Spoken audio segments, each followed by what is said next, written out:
everybody, today we're going to learn a poem in Afrikaans. It's called Eet Gesond, which means in English, eating healthy. Hallo maats, vandag gaan ons 'n Afrikaanse gediggie leer oor eet gesond. Luister nou baie mooi en jy kan selfs probeer saam lees. Eet gesond. Ek het 'n piesang, appel en 'n peer. As ek dit eet, kan ek mooi leer. Pasta en vis is gesond vir my. Eet, eet, eet, tot ek vol punte kry. I hope you enjoyed this Afrikaans poem.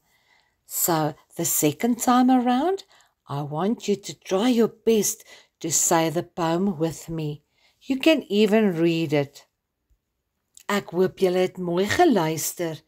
Nou die tweede keer gaan jy nou probeer om die gediggie saam met my te sê. Eet gesond.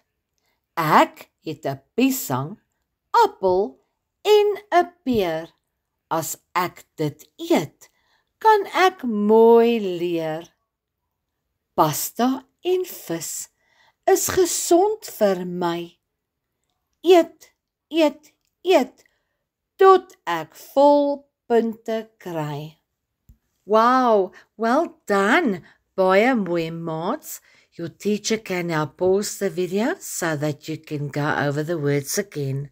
Thank you for watching my video. Until next time, bye.